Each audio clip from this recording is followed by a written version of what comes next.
Good morning, Sunnyvale. We'll get started in just a second. Make sure everything is working fine.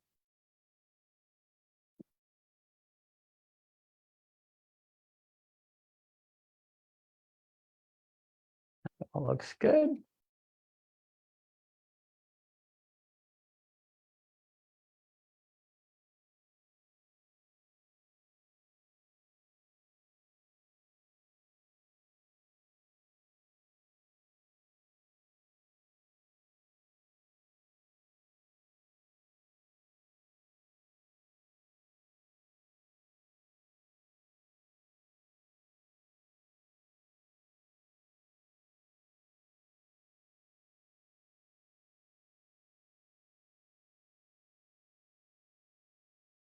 Good morning. We'll get started in just a second.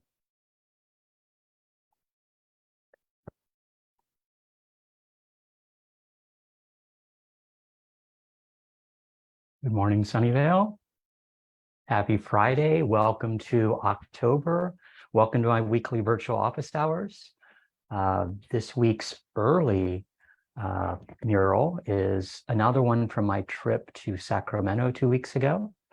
It's perfect as we're entering October and Halloween and Dia de los Muertos.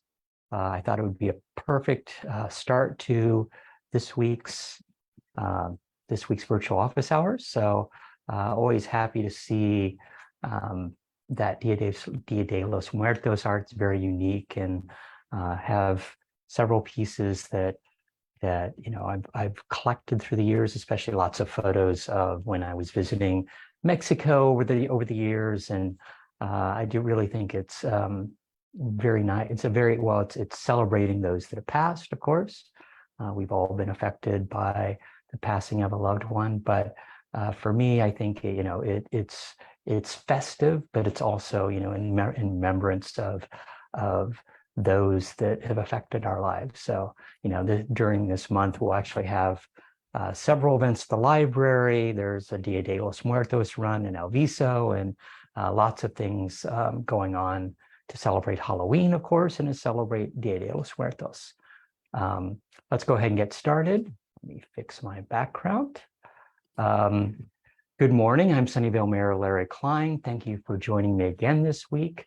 It's been another busy week and a little crazy at times. This is the 179th installment of my weekly virtual office hours. Hope everyone is doing well, staying healthy. Actually, we're enjoying the warm weather, the last burst of summer for the next few days. We've now reached 1,299 days since March 16, 2020 county health order started the shelter in place in an attempt to slow the spread of COVID-19. Over 3 years ago, I converted my weekly coffee shop office hours at Being Seen into this weekly live stream address, and I continue to do it. People still say they enjoy hearing from their mayor each week, whether or not they're watching it live, watching it delayed by days or sometimes weeks.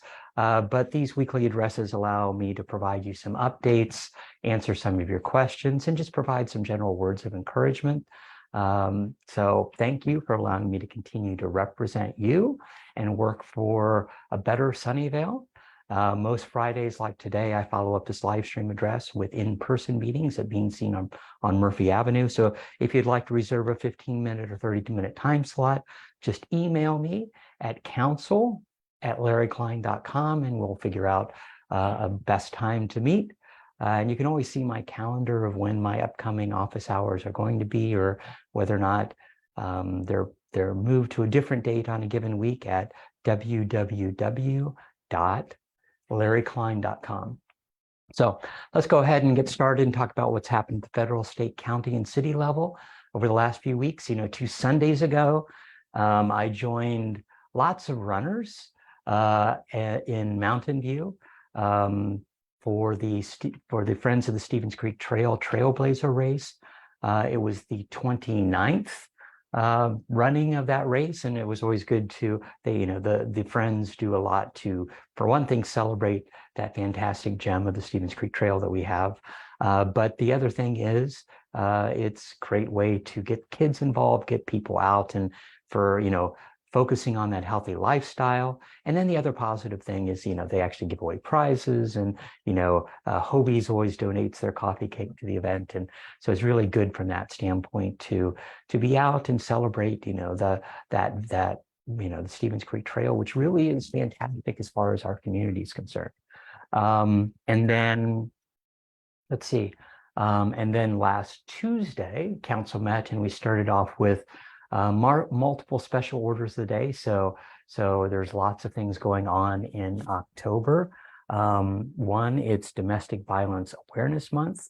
And that in as much as we live in Silicon Valley, and we think that conceivably there aren't as many issues as some areas around the world, domestic violence is an issue here. And so we had someone from Women SV come and speak about their services and how they're helping those that are affected by domestic violence. And I think it's really good that we have those service agencies really making a difference. Other special orders of the day were Active Aging Week, which is this week. So hopefully, if you're above 50, definitely there's lots of events at the senior center. So there was yoga, there's Zumba, lots of things going on at the senior center this week for Active Aging Week. It's Arts and Humanities Month in October. So yeah, lots of things happening at the library. And then of course we celebrated Indigenous Peoples Day, which of course is coming up. And so we had several people from Muwekma Ohlone, the Muwekma Ohlone. So of course, Monday is Indigenous Peoples Day, and people ask, it's like, Sunnyvale, we're not, offices are open. Some cities used to close for Columbus Day, and we stopped doing Columbus Day many years ago. But Monday, of course, is Indigenous Peoples Day. So please honor those Americans, those Native Americans that were stewards of the land long before the settlers arrived, long before other nations arrived into the United States.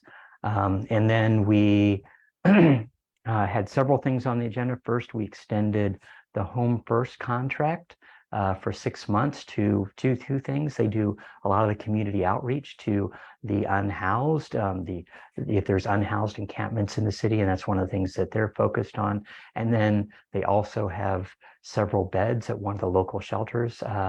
And so council approved extending that contract for 6 months as we looked at data, as well as we looked at whether or not there's any other opportunities to conceivably get those shelter beds at the Sunnyvale shelter. That's been one of the things I've been working on for over a year with Supervisor Lee, trying to get them the beds that are reserved for Home First, not in a San Jose shelter, but right here in the Sunnyvale shelter that's run by the county.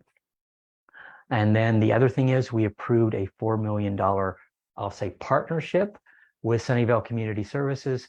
It was great to have people there from Sunnyvale Community Services speaking, and they make a fantastic difference in our city. And what we ultimately did was pay off the existing mortgage. So they had about $4 million left on their mortgage. What that did was we took became a stakeholder in their building, and that building, of course, continues to accrue in value.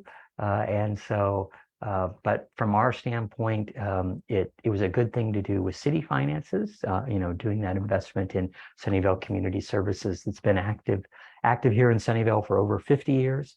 But the other thing is, of course, it allows Sunnyvale Community Services to not have to continue to finance that debt.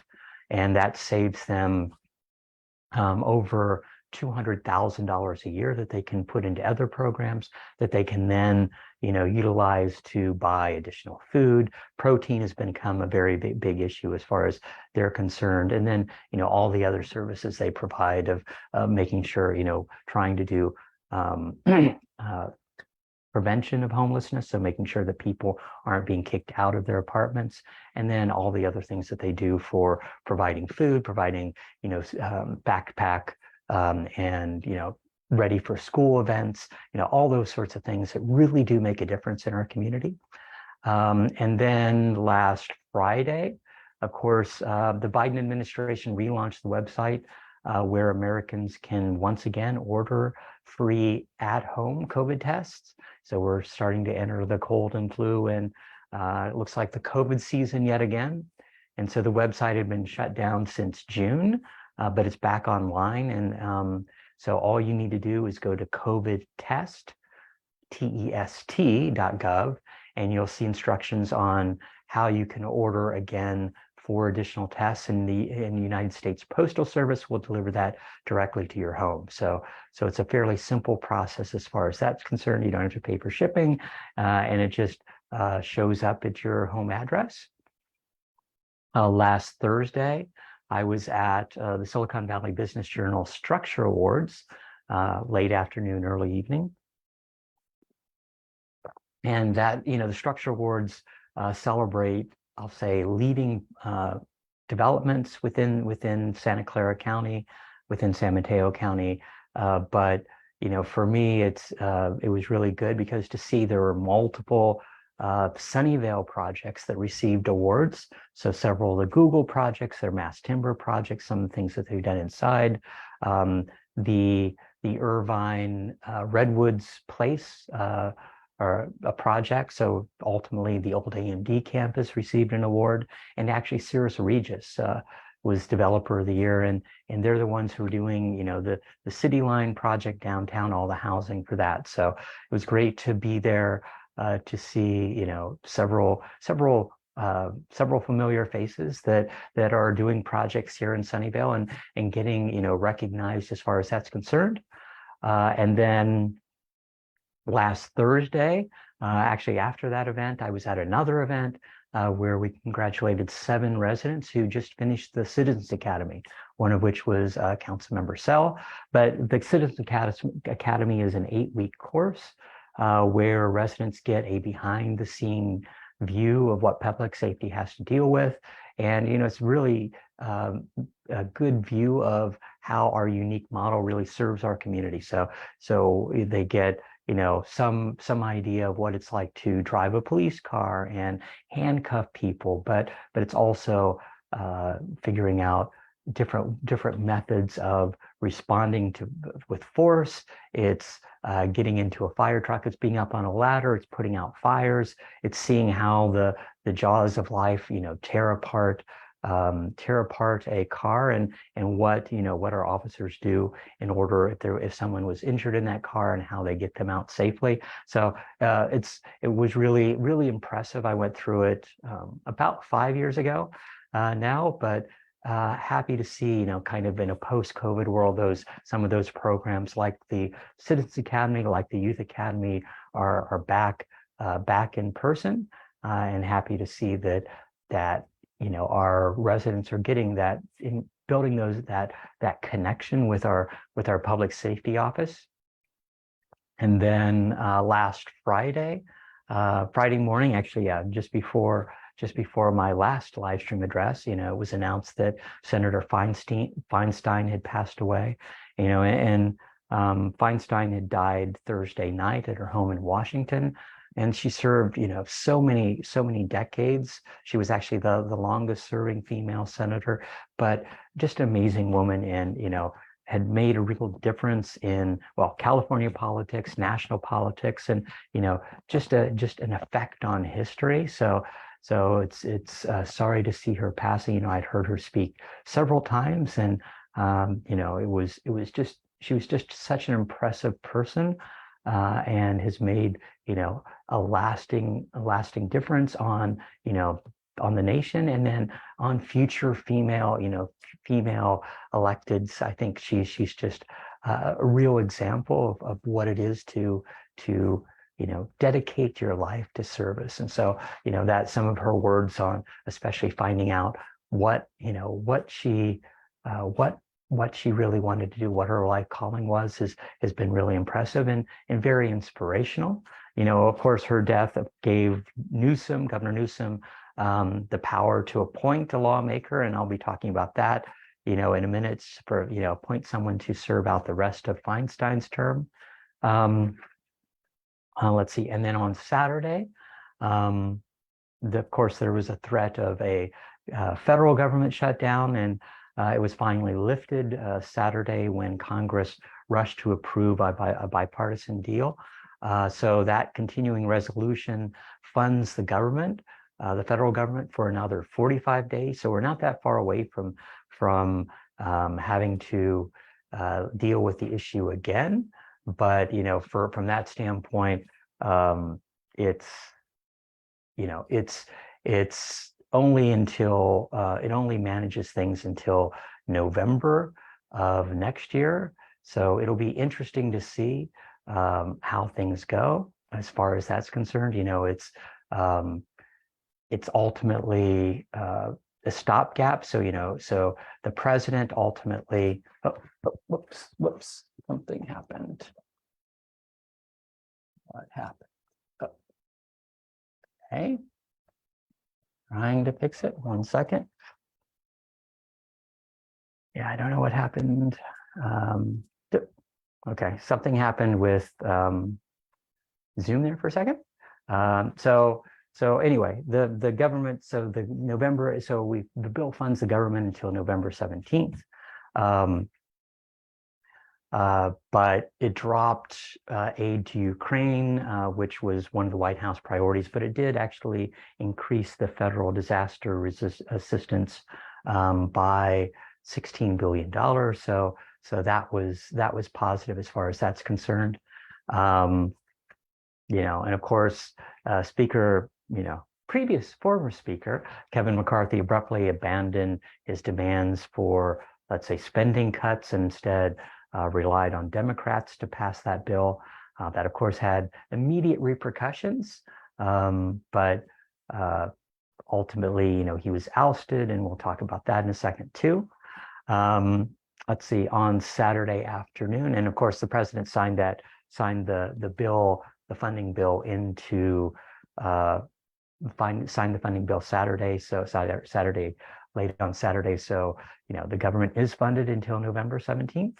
But we still have what's going to happen over the next 45 days, which is which nobody can guess right now. And then last Saturday afternoon, I was at the main library, and Queer Taiko performed. And so Queer Taiko it's a multicultural, intergenerational group of LGBTQ plus individuals and allies who are committed to just building community representation and visibility through Japanese taiko drumming. It was actually pretty impressive. Lots of families there at the library, and it was we had possible rain. As much as we have a warm day today, we had possible rain. We had rain Saturday morning, and it was kind of extending through the day. So they moved that out of the plaza and inside the library. But it was a fantastic event, and it's great to see the library and Friends of the Sunnyvale Library sponsoring events like that at the library. And then on Sunday, Governor Newsom announced his selection to replace Senator Dianne Feinstein, and it was LaFonza Butler. And so she'll be replacing most of the remaining term for Dianne Feinstein. So Butler was sworn in Tuesday of this week by Vice President Harris. But Butler is a union leader, longtime union leader, abortion rights activist. She was the last president of Emily's List, which is dedicated, largest organization dedicated to electing women. She's the third Black woman in the Senate, and she's also the first Black lesbian in the Senate. So setting a lot of firsts as far as that's concerned. But there are several things you should know. First, if you haven't paid attention, there was a lot of controversy because she'd been living and had moved her voting registration to Maryland. So it had been several years before she'd been when she was last living in California. And ultimately, yeah, she still had property here, but she did have to update her voter registration before she was sworn in. And then, of course, there's lots of questions about whether or not she'll decide to run for re-election. We'll hear, it's like she has, I think, until November to start to file, and then it would be a March campaign, so it would be a very quick campaign if she was running for the primary in March. But the other thing, of course, is there's some question about how long the term is. So it's not the complete term, and I've read a little bit about this, but we'll be hearing more about this. The governor's appointment only lasts until next November, so that leaves November, December. So it's the next big election. That leaves November and December of next year. That there actually needs to be another replacement for Senator Feinstein, and for the appointment position, it can only last a year, supposedly. So there will be 2 votes for senator next year. One for, of course, which Barbara Lee and Adam Schiff are running for the 6-year term as senator. So that will be happening, and so there's the primary in March, and then the again in November for the final 2. But there's that last 2 months, November, December, of Senator Feinstein's appointment, post the appointment. So and whether or not that those names will be the same names as are listed for the primary is a whole other thing. But conceivably within October through January of next year, October of 2024 through January of 2025, we could conceivably, at least in talking to some political pundits, we could have 3 separate senators. So currently, of course, Senator Butler, who was just appointed, they could choose. And this will be conceivably on next November's ballot. Someone who will serve the last few months of post the appointment, that term, and then someone who's actually elected in January. And those could, most likely be 2 people, but it could conceivably be 3 people. So who knows what's going to be happening as far as the elections occurring next year. And I think it only adds a little more confusion to the whole matter. So we'll see what happens next year. And then as far as this week is concerned, on Tuesday, the House voted 216 to 210 to remove California Republican Kevin McCarthy from his position as House Speaker. So it's a very historic, move, and comes, after he helped avert the government shutdown, but he only did that with the help of House Democrats. And so, it's really a perfect example of how partisan Congress has really become. But the ouster the ouster came after Getz acted Monday night to force a vote on a motion to vacate the office of the Speaker. And so he followed through on a threat that he made last week. And other speakers have stepped down after losing support of their party, but McCarthy is the very first person to actually be ousted through a vote of the full House in the middle of their congressional term. So lots of groundbreaking, but lots of continued partisan politics in the Capitol. And then on Wednesday morning, I had a great time talking to lots of our residents, and be there when Sunnyvale Department of Public Safety had their Coffee with a Cop event.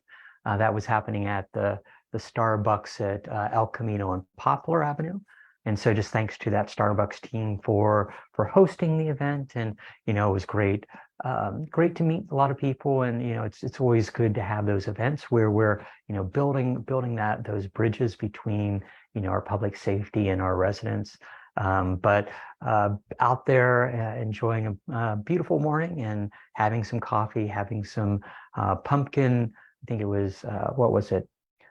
Pumpkin bread. So nice, some nice food, and just getting to meet a lot of people. So that's one of the fun things of being mayor.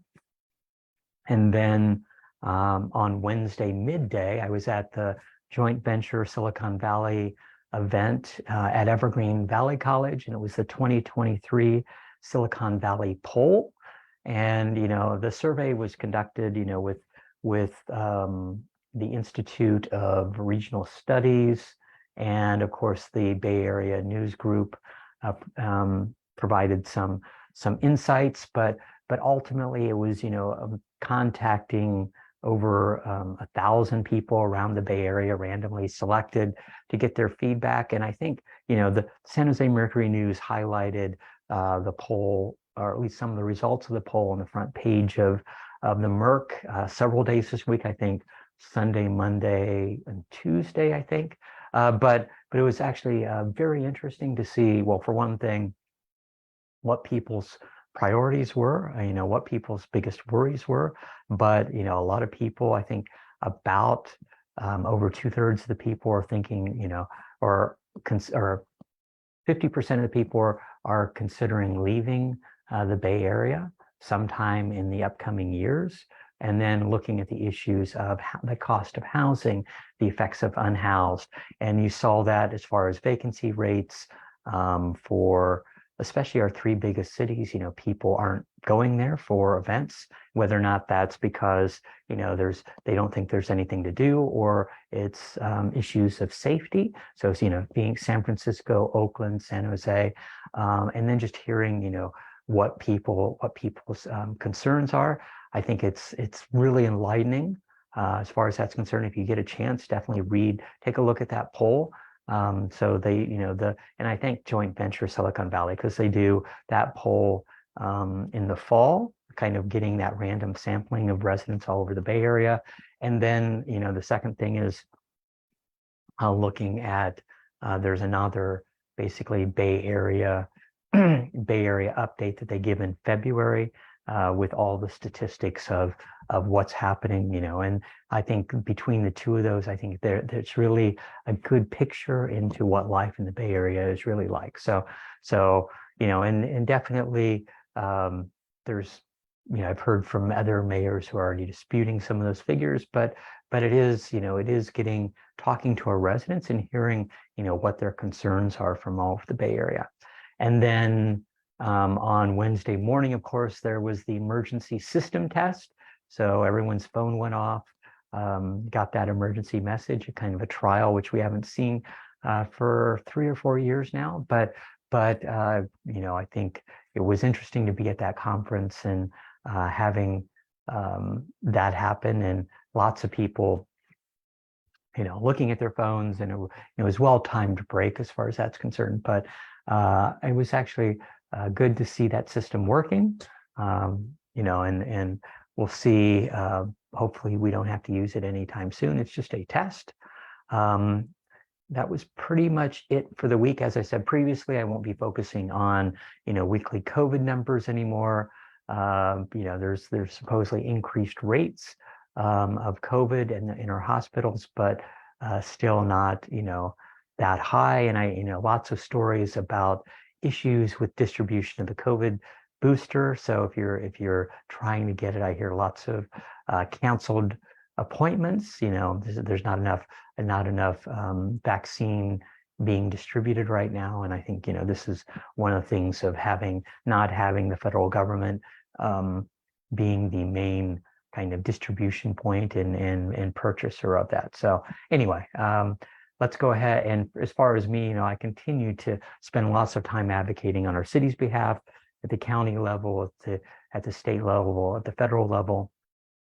I was just talking to Supervisor Lee yesterday. So lots of things happening, and lots of things of what we can advocate for trying to get, Sunnyvale's fair share. Let me go ahead and announce some upcoming events and lots of things happening here in October. This morning at Fair Oaks Park at there'll be music and some stories at Magical Bridge, the Magical Bridge Playground at 11 a.m. So if you have kids, go enjoy that. And of course, Halloween is right around the corner. So lots of events at the library.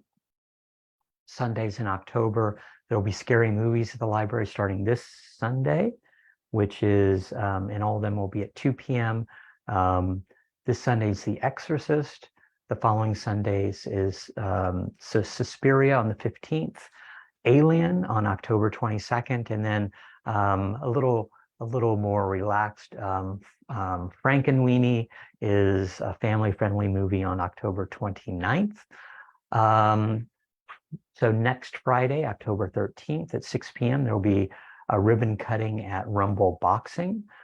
So I toured there last month, and it's really, really great inside. I see a lot of people signing up, and their classes are already building up. Lots of things happening that Saturday. So a week from tomorrow, October 14th. First, there'll be the Fire Pancake Breakfast. So it's back for the first time since COVID began. That'll be happening at Fire Station number 2. That's at Wolf Road in Arquez. That'll be happening from 8 a.m. to 11 a.m.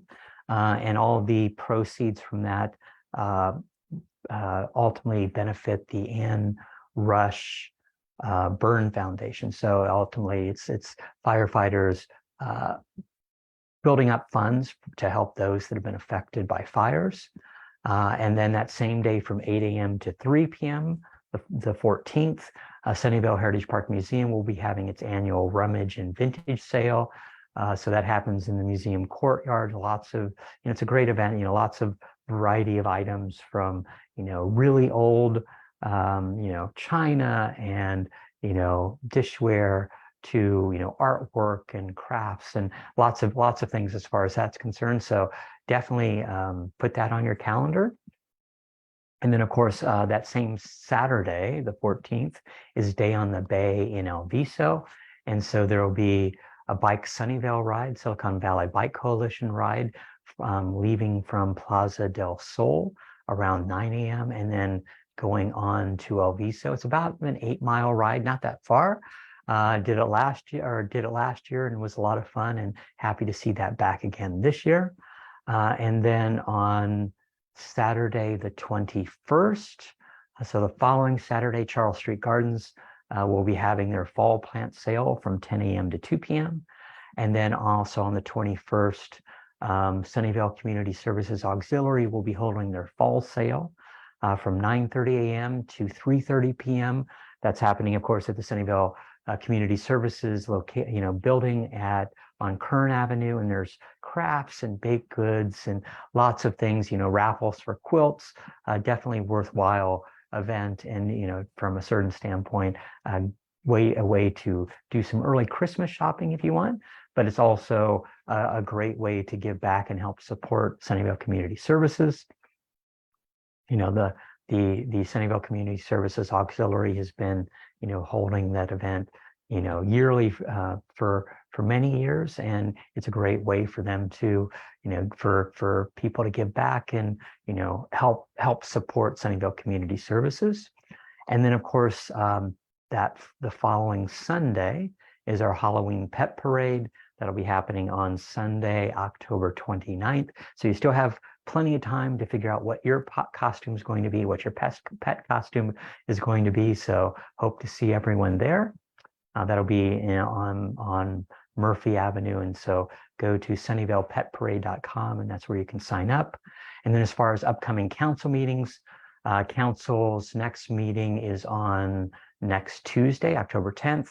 We'll start out at 5:30 with a study session on our climate action playbook. So the game plan for the next few years until 2028. And then we'll have several special orders of the day. October, of course, is Breast Cancer Awareness Month. It's also, we'll have honor National Friends of the Library Week, Friends Freedom from Workplace Bullies Week, and it's also Cybersecurity Awareness Month. As far as general business, we'll be awarding a contract for doing the evaluation for the long-term operation and maintenance of the orchard, as well as a review of the proposed expansion for the Sunnyvale Historical Society and Museum. So that'll be happening on Tuesday. And then the following meeting 2 weeks later on the 24th, it'll start with a study session on guaranteed basic income. So it's a study issue that we kicked off about 1.5 years ago.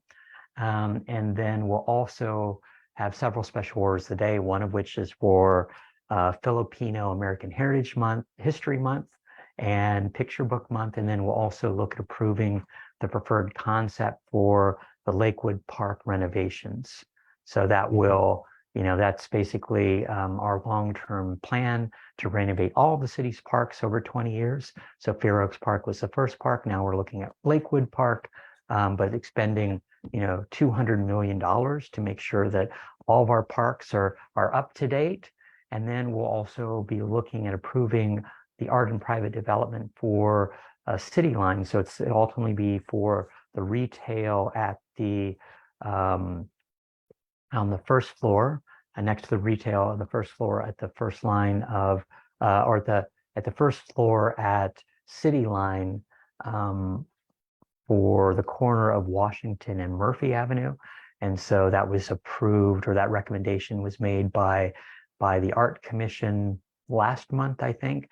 And ultimately that'll come to council for final approval.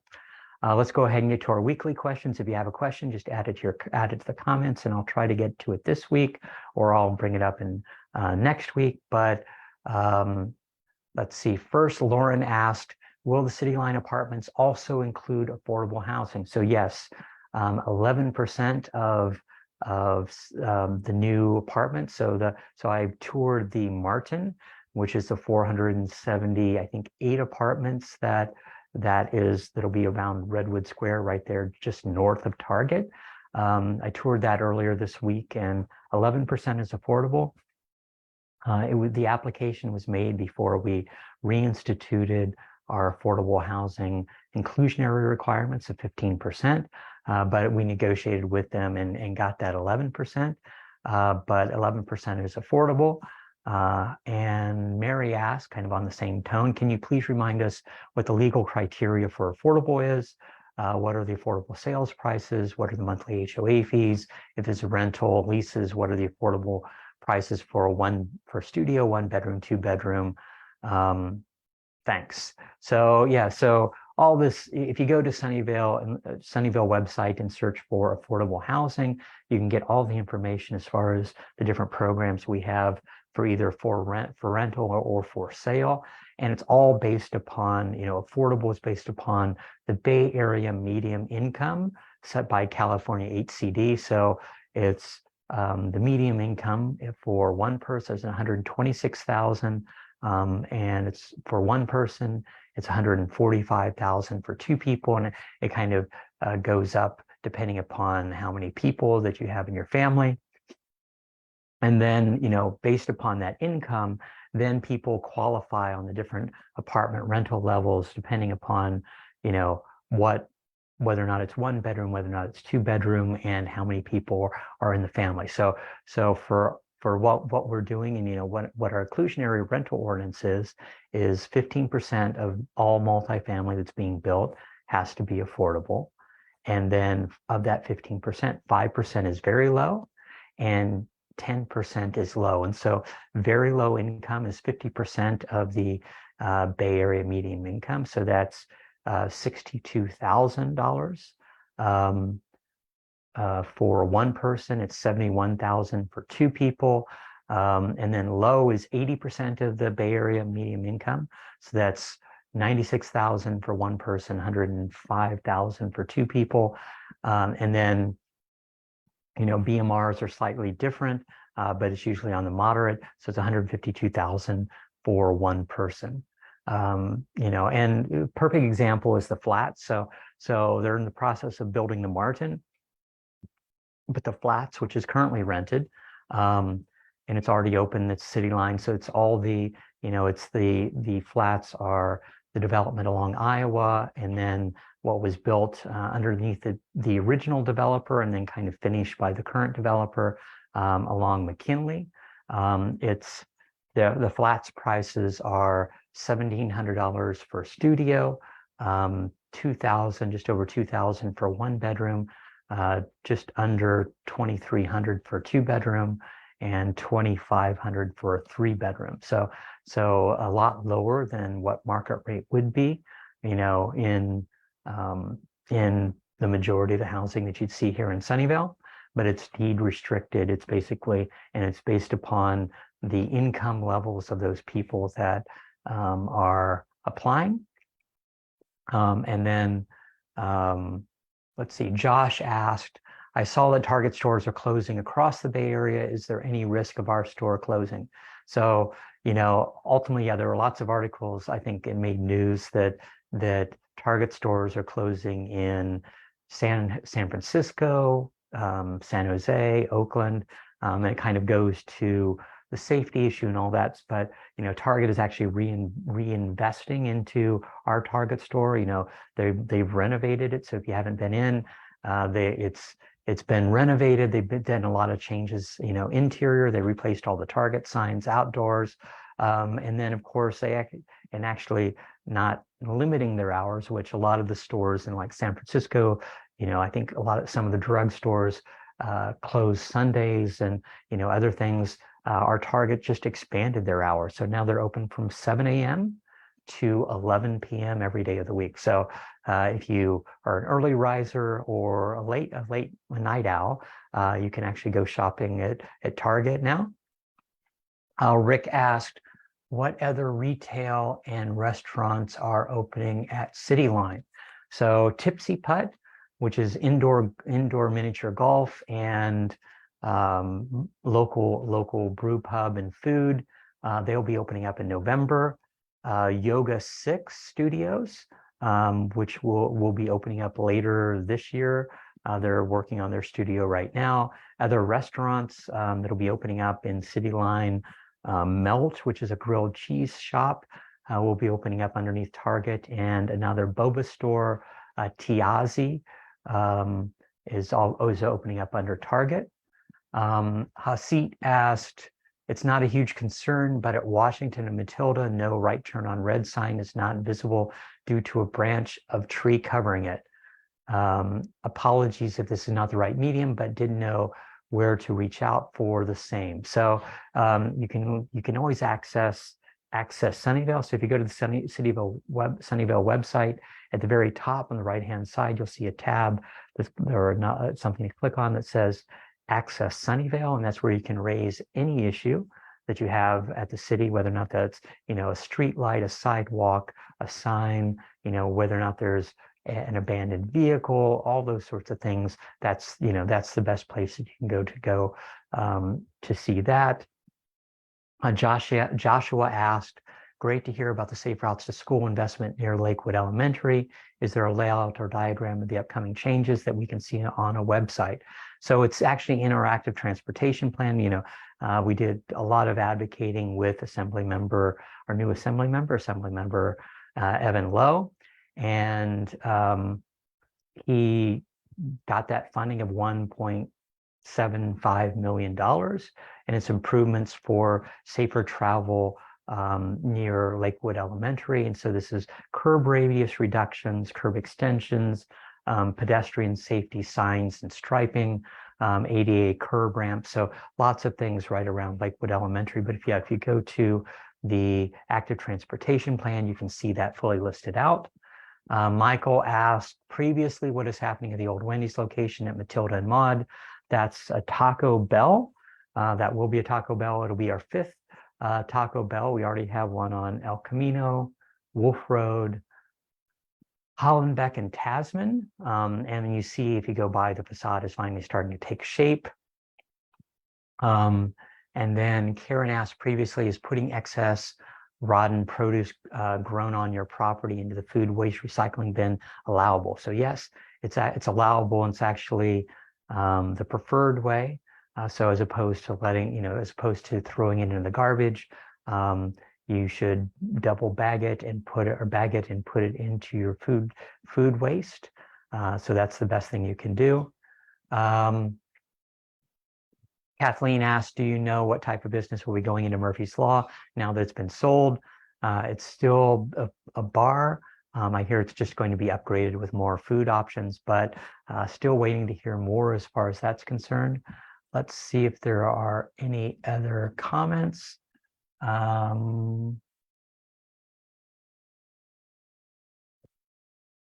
Cynthia asked, can you give my son Alexander at Ellis a shout out? Hey, Alexander, hi. Hi from the mayor.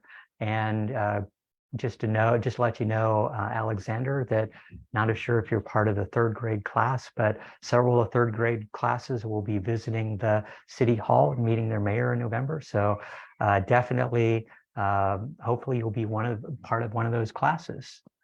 And Jim, this is your first time attending. Welcome, Jim. So let me go ahead and wrap up.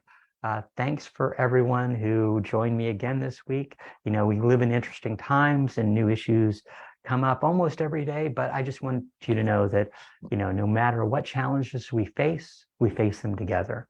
I'm proud of Sunnyvale and how residents have always responded to challenges, especially over the last few years. They showed their empathy, they showed their kindness, and I'm just thankful for those people in our community that really want to make a difference. Your actions and your attitude really do make a difference. So Sunnyvale will emerge from this as a stronger community. We're in this together, and we will get through this together. Thanks for listening. Have a great weekend. Goodbye.